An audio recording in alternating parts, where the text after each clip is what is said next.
আসসালামু আলাইকুম ওয়া রাহমাতুল্লাহ। জান্নাত একটি আরবি শব্দ। এর অর্থ বাগান, উদ্যান, মনোমুগ্ধকর পরিবেশ ইত্যাদি। পরিভাষায় জান্নাত বলতে এমন স্থানকে বোঝায় যা মহান রাব্বুল আলামিন তার অনুগত বান্দাদের জন্য নির্দিষ্ট করে রেখেছেন। জান্নাত দিগন্তর বিস্তৃত নানা রকম ফুলে ফুলে সুসজ্জিত সুরম্য অট্টালিকা সংবলিত মনোমুগ্ধকর বাগান, যার পাশ দিয়ে প্রবাহমান বিভিন্ন ধরনের নদী নালা ও ঝর্ণাধারা। সেখানে চির বসন্ত বিরাজমান। জান্নাত চির শান্তির জায়গা।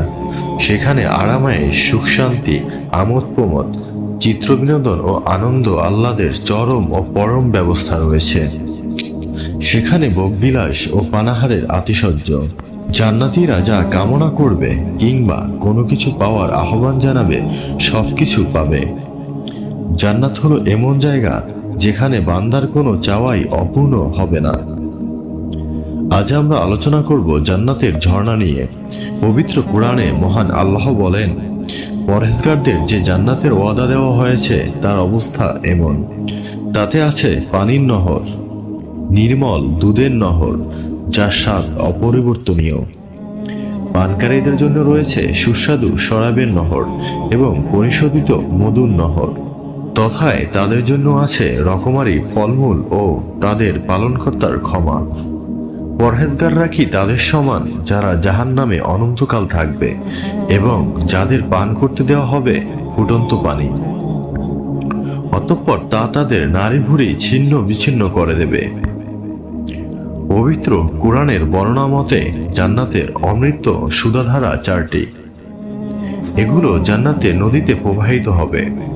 জান্নাতে এই নদী বা নহরগুলো হলো সুফিয় পানির নহর, নির্মল দুধের নহর, বিশুদ্ধ শরাবের নহর ও পরিশোধিত মধুর নহর। এই নদী বা নহর ছাড়াও আরো 3 ধরনের ঝর্ণা জান্নাতে চিরকালীন প্রবাহিত থাকবে। সেগুলো হলো কাফুর নামক ঝর্ণা। এর পানি সুঘ্রাণযুক্ত ও শীতল। দ্বিতীয় সালসাবিল নামক ঝর্ণা। এর পানি ফুটন্ত চা ও কফির মতো সুগন্ধি ও উত্তপ্ত থাকবে। রাসূলুল্লাহ সাল্লাল্লাহু আলাইহি সাল্লাম বলেন, জান্নাতে রয়েছে পানির সাগর, মধুর সাগর, দুধের সাগর ও শরাবের সাগর। এরপর সেগুলো থেকে আরো নালা প্রবাহিত করা হবে।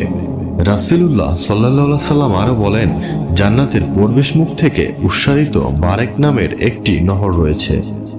শহীদরা আলেমে বারজাখে এই নহরের পাশে থাকবে।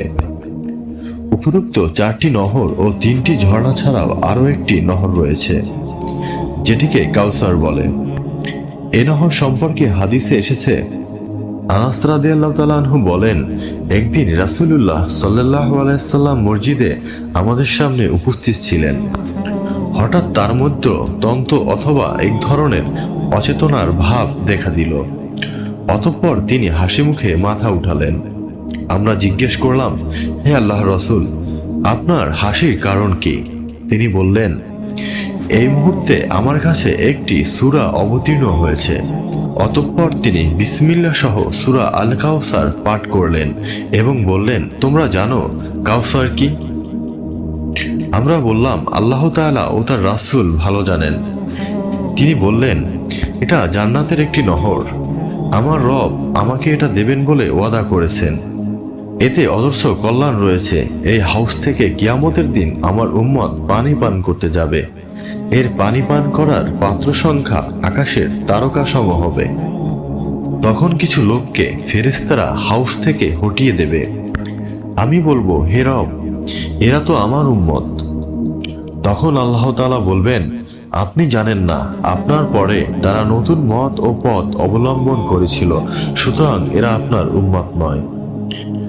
মহান রাব্বুল আলামিন ঈমানদার, মুত্তাকি ও নেক বান্দাদের মধ্যে আমাদের শামিল করে জান্নাতের অমৃত সুধা পান করার তৌফিক দান করুক। আমিন।